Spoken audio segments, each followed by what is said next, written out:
कुछ साल पहले कबीर जंगल में जा रहा था। ये उसका मामूल के मुताबिक का रास्ता नहीं था।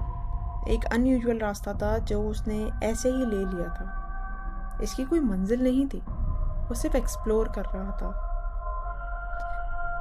बात वहां पर जरा बिगड़ी जहां ये रास्ता नैरो होते होते खत्म हो गया। खत्म का मतलब डेड एंड नहीं था। खत्म का मतलब था कि पक्की सड़क खत्म हो गई है, अब कच्ची सड़क शुरू हुई है और वहां बहुत झाड़ियां हैं। वो चलता चला गया और फिर अचानक से उसको एक अजीब सी स्मेल आई। वो स्मेल जो जंगल में आना सही नहीं थी। ऐसी स्मेल्स यूजुअली हम रोज़मर्रा तो कभी भी नहीं महसूस करते, बट ये स्मेल आती है और कहा जाता है कि अगर कोई आसपास आपकी दूसरी कोई शह मौजूद है तो ये उसकी स्पेसिफिक स्मेल होती है। वो अंदर चलता चला गया। ये स्मेल और स्ट्रॉन्ग होती चली गई, ऐसी जैसे उसने अपने आप को कबीर से लिपट लिया है, चिपक गई है। उसको अपनी स्किन पे चिपचिपा सा महसूस होने लगा। उसको लगा शायद वो जंगल में आ गया है और इस वजह से ये उसके साथ हो रहा है।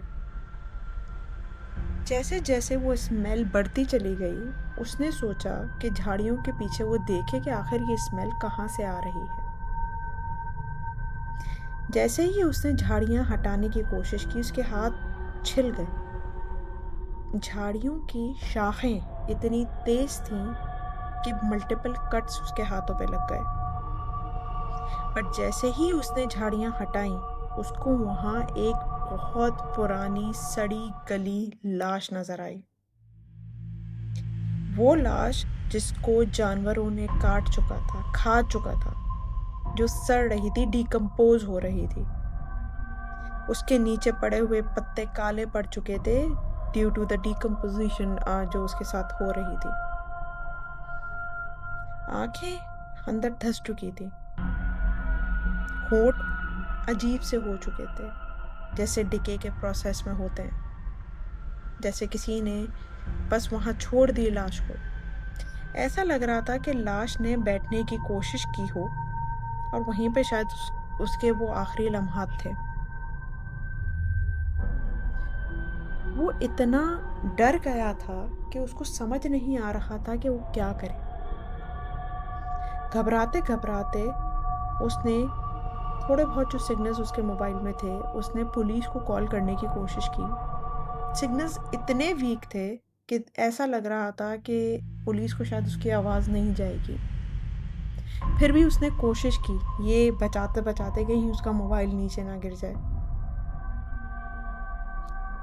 पुलिस ने कहा कि तुम वहीं रुको, मदद अभी पहुंच रही है। लेकिन ऐसे मौक़ों पे, ऐसी जगह पे कोई कैसे ना डरे। कबीर की सांसें थम सी गई थी। वो बहस करना चाहता था पुलिस वालों से कि वो यहाँ अब ज़्यादा रुक नहीं सकता, उसे वापस जाना है, लेकिन वो नहीं कह पाया। उसके मुंह से सिर्फ ये निकला कि ठीक है, मैं वेट करता हूँ। हल्के हल्के अंधेरा तेज होने लग गया। रोशनी गायब होने लग गई। जंगलात के जो पौधे दरख्त हैं वो ऐसे हो गए जैसे एक दूसरे से लिपट से गए हों। कबीर को समझ नहीं आया कि वो क्या करे।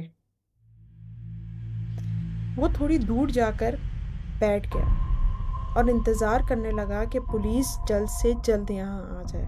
अंधेरा ज़्यादा होने लगा था। अब उसे चीज़ें महसूस ज़्यादा हो रही थी। एक पल को उसको तो लगा कि लाश ने अपनी गर्दन हिलाई है, मुड़ के देखा है। फिर उसने अपने आप को समझाने की कोशिश की कि ये बस उसका वहम है, ये डर है जो अभी उसको ओवर पावर किए हुए है। इसी डर के दरमियान पुलिस की टॉर्च की रोशनियां अंधेरे को चीरते हुए उस तक पहुंची। वो लाश लेके चले गए और बस यही कहा कि लग यही रहा है कि ये सुसाइड का केस है। कोई फोर्स ट्रॉमा नहीं, किसी किस्म के कोई ज़ख्म नहीं। लग नहीं रहा कि किसी ने यहाँ इसको मारने की कोशिश की है। लग रहा था कि वो जंगलात में आया या जंगल में आया और खो गया और वापस नहीं जा सका। कबीर को लगा कि ये सब बातें अब यहीं ख़त्म हुई। ये एक ऐसा हादसा, ऐसा इंसिडेंट था जो उसके साथ हुआ और वो दोबारा कभी नहीं इसको रिपीट करना चाहता। बात तो तब शुरू हुई जब उसको अजीब व गरीब ख्वाब आने लग गए। ऐसे ख्वाब जहाँ वो लाश उससे बातें करती थी, उसको कहती थी कि तुम्हें कोई हक नहीं था वहाँ आने का, मुझे ढूंढने का। मुझे ज़मीन अपना रही थी, तुमने मेरी आखिरी आरामगाह को डिस्टर्ब किया है। ये रोज़ का वाक़या हो गया था। रोज़ कबीर को यही ख्वाब आते थे। वो रोज़ पसीने में शराबोश उठता था। इतना घबरा जाता था कि उससे समझ नहीं आता था कि ये ख्वाब कब ख़त्म होंगे, लेकिन ख्वाब थे जो ख़त्म होने का नाम ही नहीं ले रहे थे। उस ख्वाबों में एक बात जो बहुत परसिस्टेंट थी वो ये थी कि वो लाश इसको बहुत ही आराम से एक ही बात पे कन्विंस करने की कोशिश करती थी कि वो अपनी जान ले ले। उसको ये बताती थी कि सांसें जब रुक जाती हैं तो कितना सुकून होता है, कितनी खामोशी होती है, कितना अच्छा लगता है। वो डरा नहीं रही थी, ऐसी टोन में बात करती थी ख्वाब में जैसे कोई कन्विंस करने की कोशिश कर रहा हो, बिल्कुल आराम से, इत्मीनान से, सुकून से, जैसे इससे बेहतर कोई बात ही ना हो। कबीर ने ये सब एक ट्रॉमा कह के अपने आप को समझाया और टाल दिया कि बस ये एक वक्त है जो गुजर जाएगा। अभी एक इंसिडेंट हुआ है जिससे वो गो थ्रू कर रहा है and everything would be fine. But ऐसा नहीं हुआ। वो खुशबू जो जंगल में उसको आ रही थी, वो स्मेल में जो तब्दील हो गई और फिर एक लाश की बदबू बन गई, वो उसकी नाक में अभी भी थी। उसको अभी भी वो स्मेल आती थी। बेडरूम में, कपड़ों में, ऐसा लगता था हर जगह वो स्मेल चिपक गई है। साल गुजरते गए, ख्वाब कम हो गए, लेकिन वो बंदा कभी पूरी तरह गया नहीं। कभी कबीर उसे शीशों में देखता जो उसकी हरकतों के साथ मैच नहीं करता। कभी कबीर सुबह उठता और उसके नाखूनों के नीचे मिट्टी होती। दिल जोर जोर से धड़क रहा होता और याद नहीं होता कि क्यों। कबीर ने खुद को यकीन दिलाया कि वो बिल्कुल ठीक है, लेकिन ऐसा था नहीं। कल रात कबीर ने फिर जंगल का ख्वाब देखा, लेकिन इस दफा वो चल नहीं रहा था। वो जमीन पर लेटा हुआ था।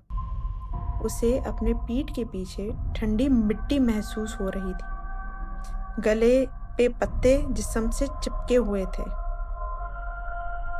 उसने हिलने की कोशिश की, जैसे कोई स्लीप पैरालिसिस हो जाता है, लेकिन जिस्म ने साथ नहीं दिया। स्मेल हर जगह थी, इतनी ज्यादा, इतनी मीठी और भारी कि सांस लेना मुश्किल हो जाए। वो बंदा उसके पास बैठा हुआ था। इस दफा वो पहले से बेहतर लग रहा था, कम खराब। स्किन टाइट हो चुकी थी, फीचर्स ज्यादा साफ थे, जैसे कोई चीज धीरे धीरे उसे दोबारा बना रही हो। उसने मुस्कुराया, इस मर्तबा प्रॉपरली, एंड इतना करीब झुक गया कि कबीर को उसकी ठंडी बासी सांस का एहसास कान के पास हुआ। अब तुम समझ गए हो, उसने धीरे से कहा। तुम मेरे साथ बैठे थे, अब मैं तुम्हारे साथ बैठूंगा। कबीर चीख के उठ गया। सुबह उसकी टांगें खरोचों से भरी हुई थी, जैसे उसे झाड़ियों में घसीटा गया हो। कपड़ों पर मिट्टी थी, सिलाइयों के अंदर तक भरी हुई, और उन सब के नीचे चाहे वो कितनी ही दफा नहा ले, वो मीठी सी स्मेल अभी तक मौजूद थी। कबीर तब से सोया नहीं है और उसे लगता भी नहीं कि वो आज रात सो पाएगा, क्योंकि वो बंदा अब कबीर के ख्वाबों में नहीं आता। अब वो उसके साथ होता है, उसके पीछे बैठा है जब वो ये पूरी कहानी लिख रहा है। खामोश, सब्र से, हल्की हल्की सांस लेता हुआ, बस इस बात का इंतज़ार करता हुआ कि कबीर रुक जाए।